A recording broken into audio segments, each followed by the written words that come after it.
Bonjour à tous, je suis donc le créateur de GeniusScan c'est une application qui vous permet de scanner vos documents très facilement depuis votre smartphone. Et on a été amené en développement de GeniusScan à aborder pas mal de problèmes et de problématiques de performance. Et je vais vous présenter ça. Alors, si le clicker marche. Voilà. En fait, quand on développe une application mobile, une des questions qu'on va se poser, c'est comment faire pour que son application soit rapide et fonctionne de façon fluide. Il y a pas mal de raisons pour ça. Nous, c'est une application de productivité. Mais il y a aussi une raison qui est plus business. Il y a Google qui avait fait une étude en 2009. Il s'était rendu compte que en ralentissant le temps de chargement des pages pour leurs utilisateurs, et ben, les utilisateurs commençaient à faire... faisaient moins de recherches par jour, et puis finissaient par en faire même de moins en moins sur plusieurs semaines. Donc, comme il disait, speed matters. Comment faire dans une application mobile, comment faire pour aller plus rapidement? La première chose, c'est de ne rien faire d'inutile. Ça paraît bête, mais c'est facile de faire des choses inutiles dans le code. La deuxième manière de faire, c'est de tricher. Tricher, ça peut être un exemple qui est assez connu, c'est Instagram qui va commencer par exemple à uploader la photo que vous avez prise pendant que vous allez rentrer le titre par exemple et le commentaire de la photo, de telle sorte que en fait, vous avez l'impression que l'upload se fait instantanément, mais c'est juste qu'il s'est fait pendant que vous faisiez autre chose. Une troisième solution, c'est de paralléliser. Ça, c'est plus l'interface va rester fluide si jamais vous faites toutes vos tâches lourdes sur le fond. Et puis, quatrième solution qu'on va aborder aujourd'hui, c'est les optimisations de code bas niveau. Alors, ça paraît un peu dingue, mais en fait, ça a un vrai impact sur certains types d'applications. Ça, c'est GeniusScan. C'est d'ailleurs la version 4 qu'on a sortie en septembre. Et donc, GeniusScan vous permet de scanner des documents, c'est-à-dire qu'il va détecter les documents que vous posez sur votre bureau, va découper le document, va améliorer les couleurs et ensuite vous permet de créer un PDF avec plusieurs pages, ce qui est pratique pour des contrats ou toutes sortes de documents multipages. Et donc en faisant cette version 4 de GeniusScan, on s'est rendu compte qu'une des étapes, l'étape d'amélioration, était un peu lente. Ça, c'est un document qui vient d'être pris en photo par votre téléphone. Il a été découpé, mais on remarque quand même qu'il y a des ombres, il est un peu gris, on voit les marques des pliures. Et donc GeniusScan améliore ce document. Et ça ressemble à ça une fois amélioré. Et donc c'est cette étape qui est un peu lente. Cette étape, en fait, elle se compose de 3 sous-étapes. La première, c'est de prendre l'image que vous avez, que l'appareil photo a prise, de la convertir en niveau de gris. Une deuxième étape qui est d'appliquer une amélioration, donc notre amélioration propriétaire, comme on peut l'appeler. Et la dernière étape, c'est de reconvertir cette image que nous, on a améliorée dans le monde d'iOS, donc des images que vous manipulez, les UI images. Nous, dans notre code, en fait, c'est juste un seul appel de fonction qu'on appelle enhance image with post-processing. Et dans ce cas-là, on passe à un traitement d'image qu'on appelle black and white pour faire une amélioration de documents noir et blanc. Alors, pour améliorer en fait cette fonction qui prend à notre goût un peu trop de temps, on va faire un petit code de test. On charge une image et ensuite on applique cette fonction d'amélioration, mais on va l'appliquer, on va faire 100 itérations pour que les résultats soient plus représentatifs quand on va les mesurer. Et une fois qu'on a terminé, on va mettre l'image améliorée sur une image view juste pour pouvoir vérifier que quand on fera des optimisations de notre code, on n'a pas cassé finalement notre algorithme. Ensuite, ce que vous faites dans Xcode, donc là on va faire un petit peu pas à pas comment on va mesurer ça, vous faites Command I. Command I, ça va déclencher le profiler, donc instrument, et ça va vous permettre de mesurer très précisément la performance de votre code. Vous choisissez ensuite le Time Profiler, et vous vous retrouvez devant cet écran, c'est donc Instruments. Vous appuyez sur le bouton Record en haut à gauche, et vous exécutez ce code. Donc vous tapez sur le bouton qui va lancer la procédure d'amélioration de l'image. Vous vous retrouvez face à un code un peu, enfin cette espèce d'arbre pas forcément très clair. Moi, ce que je recommande tout de suite de faire, c'est d'aller sur ce petit bouton qui permet de trouver ce qu'on appelle la heaviest stack trace, c'est-à-dire le code qui exerce le plus, en fait, qui est le plus exercé par votre petit test. Et ensuite, en cliquant en fait, dans la colonne de droite, vous pourrez trouver la fonction de votre code qui est concerné. Et dans notre cas, on voit que c'est cette fonction. Alors oui, une étape supplémentaire, en fait, on va nettoyer. Il y a un petit bouton qui permet de dire Hide System Libraries, qui va cacher tout ce qui n'est pas notre code. Et donc c'est là, voilà, on va pouvoir trouver notre code et seulement notre code. On reconnaît le enhance image with post-processing et les 3 sous-fonctions. Alors, ces 3 sous-fonctions, il y a la conversion en niveau de grille, il y a l'amélioration magique et puis il y a la conversion de retour. Combien de temps elles prennent? Eh bien, on voit en regardant les temps à gauche que la conversion de retour vers l'UI image, elle prend 0% du temps, donc c'est pas très intéressant pour nous. Notre amélioration magique, elle prend 30% du temps, c'est considérable, mais c'est pas ce qui prend le plus de temps. Et finalement, cette conversion en niveau de grille, elle prend 70% du temps, et c'est quand même un peu frustrant que la conversion en niveau de grille prenne plus de temps que notre amélioration magique. Donc on va se concentrer là-dessus. Ça, c'est à quoi cette conversion en niveau de grille ressemble. C'est du code Core Graphics. Donc c'est le code, ça utilise tout simplement les librairies d'Apple, c'est assez standard. Et la question, c'est est-ce qu'on peut faire mieux? Donc si je pose cette question, je peux répondre non et m'arrêter tout de suite. Mais on va continuer. La réponse est oui, on peut faire mieux en le réécrivant à notre manière. Alors, qu'est-ce que c'est que cette conversion d'une image couleur en image niveau de gris? Ça, c'est un pixel couleur. C'est un rouge, vert, bleu et alpha, canal alpha, donc transparence. C'est 4 octets. Et ça, c'est un pixel gris d'un octet. Donc, c'est des valeurs entre 0 et 255. 0, c'est la couleur, aucune intensité, donc c'est noir. Et 255, la couleur est intensité maximale. Et pour le niveau de gris, donc ça voudrait dire un pixel blanc. Donc notre conversion, c'est tout simplement une fonction qui prend un pixel en couleur et qui le convertit en pixel en niveau de gris. Et et donc cette fonction, en fait, ça existe. Vous trouvez sur Wikipédia, vous cherchez conversion de niveau de gris en couleur, ça sera à peu près cette formule. Il y en a différentes, mais celle-là marche très bien. Donc ensuite, ce qu'on fait, c'est qu'on on itère sur tous nos pixels et on applique cette fonction sur chaque pixel de notre image. C'est vraiment une boucle forte sur votre image. Alors ça ressemble à ça. Ça, c'est notre première disons, itération. Ça paraît un peu complexe et abscon, mais en fait, c'est juste qu'on itère sur les pixels de l'image. Et en bas, on voit que le pixel destination, c'est la fonction des pixels source, donc rouge, vert, bleu, et nous, on ignore le canal alpha parce qu'il ne nous intéresse pas dans notre cas en particulier.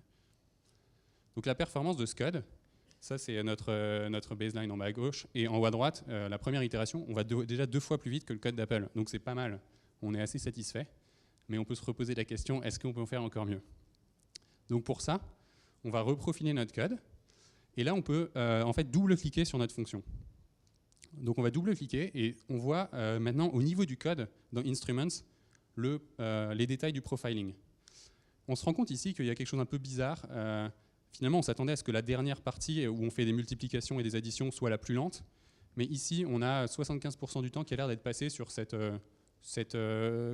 incrémentation d'un pointeur qui, en théorie, est une opération assez rapide. La subtilité ici, c'est qu'en fait, le pointeur source, c'est un pointeur entier. Ça pointe vers un octet. Mais ici, on le convertit en flottant. Et cette conversion en fait de flottant d'entier vers flottant est en fait très consommatrice de processeurs. Donc on peut réécrire notre code en fait en évitant de faire des opérations flottantes. Ce qui change principalement, c'est notre dernière ligne où on va faire des multiplications entières et ensuite, une fois qu'on a notre résultat, on va le diviser par 256 pour se remettre entre 0 et 255, donc pour que ça tienne sur un octet. Et ce code, en fait, il va 4 fois plus vite que le code original. Donc c'est une amélioration qui est vraiment considérable pour un petit changement mineur qu'on a trouvé juste grâce au profiler. Est-ce qu'on peut faire mieux? Il y a une autre technique qui s'appelle la vectorisation. La vectorisation, c'est ce qui permet au processeur de faire plusieurs opérations en parallèle. Ça permet de faire plusieurs opérations en parallèle, mais pas en termes de plusieurs threads, mais en termes vous pouvez faire une addition sur plusieurs octets en parallèle ou une multiplication sur plusieurs octets en parallèle. Donc c'est ce dont on va essayer de tirer parti ici.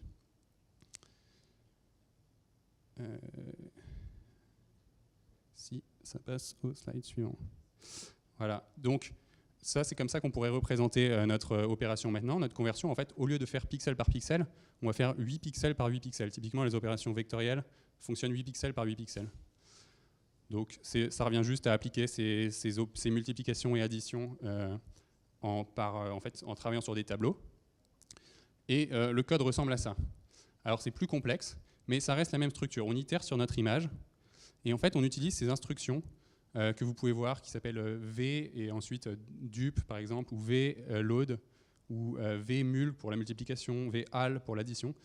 Toutes ces instructions en fait sont ces instructions vectorielles qui sont fournies dans le framework accéléré d'Apple et qui tirent parti en fait de ces instructions vectorielles du processeur. Le point à noter aussi, c'est qu'à la fin en fait, de notre boucle, on va non pas faire augmenter notre pointeur source et destination de pixel par pixel, mais on va l'incrémenter de 8 pixels par 8 pixels, puisque maintenant on traite 8 pixels d'un coup dans une itération de notre boucle.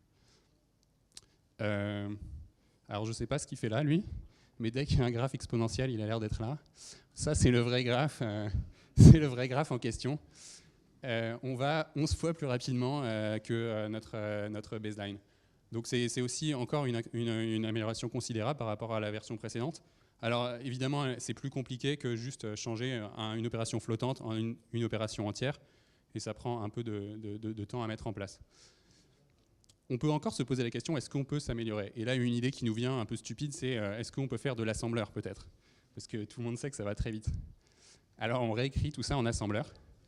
En fait, les deux versions, ça ressemble beaucoup à ce qu'on vient de voir avec les instructions vectorielles. La seule chose, c'est qu'ici, on a deux colonnes.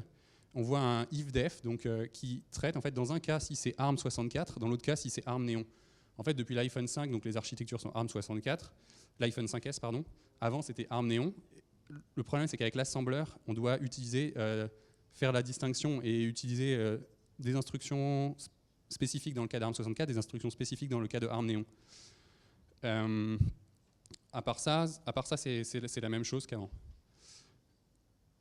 Qu'est-ce qui se passe ici? Alors, ici, on se retrouve avec une performance de 22x par rapport à l'origine. Donc, 2 fois plus rapide en fait, que notre code vectorisé, ce qui est pas mal aussi. Mais il faut quand même un peu réfléchir à ce qu'on a fait là. 22 fois plus rapide, c'est-à-dire 2 fois plus rapide donc, que notre amélioration vectorielle, alors qu'on a juste, en pratique, on a juste réécrit le code en assembleur. Et normalement, la personne qui est censée réécrire le code en assembleur, c'est le compilateur, et il le fait plutôt bien en général. Donc on serait peut-être attendu à une petite amélioration, mais voilà, 2 fois plus rapide que notre code vectorisé, c'est quand même assez étonnant. Qu'est-ce qui s'est passé en fait?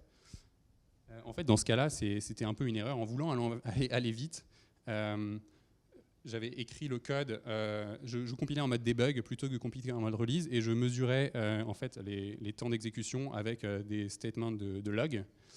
Et en fait, tout simplement parce qu'Instrument est parfois un peu lent et un peu embêtant à se lancer. Le problème, c'est qu'en code debug, en fait, vous avez pas d'optimisation appliquée par le compilateur. Donc, finalement, en écrivant mon code assembleur qui était, lui, complètement optimisé, je comparais du code complètement optimisé en assembleur à du code non optimisé, et effectivement, ça allait beaucoup plus vite. Mais ce n'était pas une bonne idée, et donc, ça, c'est vraiment une des erreurs à éviter. C'est de vous assurer que vous testez bien en mode release quand vous testez la performance, parce que c'est ça qui sera qui va s'exécuter sur les téléphones de vos clients. Donc, souvenez-vous, c'est comme en I, quand vous voulez mesurer la performance, c'est pas autre chose. Alors ça, c'est la vraie courbe en fait. Voilà, Phil Schiller serait peut-être un peu moins content, mais donc le code assembleur, en gros, il va aussi vite que le code vectorisé. En fait, pas besoin d'aller aussi bas niveau. C'est pas portable. On a vu qu'on a 2 versions différentes, une pour ARM64, une pour ARM Neon, et en fait, ça marcherait pas non plus sur x86 si on voulait le porter sur d'autres plateformes. Donc, à éviter. C'est dur à maintenir. Même moi, je l'ai écrit, ça m'a pris 1 semaine et je comprends même plus rien à ce que j'ai fait. Et puis se souvenir que les compilateurs sont pas stupides, ils sont là pour faire ce travail pour vous. Donc en fait, on va oublier ce code assembleur. Je pense que tout le monde est content. Et on reste à cette version vectorisée qui est un peu complexe, mais finalement compréhensible. Alors est-ce qu'on est content à ce niveau-là? On a amélioré la performance par un facteur 11. C'est quand même considérable, et donc là, je pense qu'on peut être satisfait. C'est maintenable. Donc ce code qu'on voit, en effet, il est un peu complexe, mais quelqu'un qui arriverait dessus et le lirait avec les commentaires finirait par comprendre et pourrait l'améliorer. Et c'est à peu près portable. C'est pas vraiment portable en fait sur x86 ou Android, mais bon, on est quand même compatible avec ARM64 et ARM Neon, c'est déjà bien. Alors, on se dit maintenant, il faut tester quand même que ça marche bien. On écrit quelques tests, et là, on essaie une image différente en fait en entrée. Et on se retrouve avec un crash. Alors, qu'est-ce qui a bien pu se passer? En fait, on tombe sur un cas particulier. Les images, la plupart du temps, sont des images alignées, c'est-à-dire que la largeur est un multiple de 8. Et dans notre cas, notre image de test qu'on vient d'essayer n'a pas une largeur multiple de 8. C'est un cas assez rare, parce que toutes les images que vous prenez de tous vos appareils photo depuis des années, elles font toutes 2048 pixels, 4096 pixels, donc multiple de 8, pas de problème. Donc dans 99% des cas, ça marche. Mais ça marche en particulier pour GNU-Scan qui découpe votre image, et ben vous pouvez vous trouver souvent avec une image qui n'est pas un multiple de 8 en largeur. Donc finalement, c'est un cas particulier qui est important pour nous. Donc en fait, c'est un cas particulier qu'on ne traite pas dans notre code vectorisé, parce que le code vectorisé se balade 8 pixels par 8 pixels, et donc il faudrait en fait le traiter. On a un autre cas particulier qui aussi crachait l'image.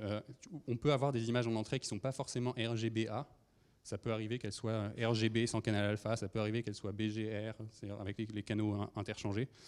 Il faut aussi penser à traiter ça. Alors on pourrait modifier notre code pour faire ça. Une solution plus simple, c'est que comme notre code couvre 90 ou 95% des cas, eh ben, on va l'appliquer. Si l'image est alignée, si elle est RGBA, eh ben, on appliquera notre version rapide. Et sinon, eh ben, on peut faire un fallback. On utilise la version lente entre guillemets d'Apple, ça sera un peu plus lent dans certains cas, mais on couvre quand même la majorité des cas. Donc, en fait, à considérer pour ces optimisations, c'est tout d'abord la portabilité de votre code. Est-ce que en optimisant, en faisant ces cas particuliers ou ces trucs très malins, est-ce que votre code marchera partout? Est-ce qu'il marchera sur les futurs téléphones d'Apple? Ensuite, la maintenabilité. Est-ce qu'un nouvel employé sera capable de comprendre ce que vous avez fait? Est-ce que vous serez capable de comprendre ce que vous avez fait 6 mois plus tard? Et puis traiter les cas particuliers. En fait, quand on optimise, en général, on optimise avec un ensemble de contraintes données, mais il ne faut pas oublier que voilà, y a ces cas particuliers, et c'est là où les tests et différents inputs en fait, pour vos tests sont importants. Alors, est-ce que ça vaut la peine? Non, c'est pas ça. Est-ce que ça vaut la peine? Oui, dans notre cas, on pense que ça vaut vraiment la peine, puisqu'on couvre la majorité des cas. Et les trade-offs sont acceptables. C'est vraiment la question que je pense qu'il faut se poser à chaque fois qu'on part dans des optimisations. Et surtout, faites votre optimisation pas en tant qu'optimisation prémature, mais faites-la après si vous vous rendez compte que votre code est lent. Qu'est-ce qu'il faut retenir de ça? D'abord, ne pas essayer de deviner, il faut profiler, et ça c'est facile avec Xcode. C'est le command I, ça vous lance Instruments. C'est assez facile à utiliser. Le code d'Apple n'est pas nécessairement le plus rapide, mais il a l'avantage en fait de traiter tous les cas. C'est aussi pour ça qu'il était peut-être un peu moins rapide que le nôtre. Ne pas mesurer les timings en mode de debug, ça c'était une des erreurs qu'on avait faites. Se concentrer sur les hotspots, ça c'est important, ça sert à rien. Dans notre cas, on a vu que notre optimisation magique, elle prenait 30% du temps. Mais en fait, la conversion qui prenait 70% du temps, finalement, on a pu c'était tellement ridicule comme temps d'exécution qu'on a pu l'optimiser considérablement et avoir un impact beaucoup plus gros sur le temps total d'exécution de notre routine. Vous pouvez regarder, donc toutes les optimisations qu'on a faites ici, en fait, il s'agissait d'éliminer des instructions inutiles, d'utiliser la vectorisation, ce qui est assez avancé, mais pour le traitement d'images, et donc ça vaut vraiment la peine, parce que c'est des opérations qui sont très parallélisables au niveau des pixels. Itérer et puis être prêt à revenir en arrière. Le cas de l'assembleur, c'est quelque chose sur lequel je pense que j'ai dû passer une semaine, mais finalement, bon, c'était à la poubelle, mais un bon souvenir. Ne pas oublier les cas particuliers, et puis toujours se poser la question, est-ce que la complexité additionnelle vaut la chandelle? Voilà, merci. Et puis aussi, comme précédemment, nous, on recrute. Donc, si jamais vous avez envie de travailler iOS, Android ou un stage dans le domaine, n'hésitez pas à nous contacter.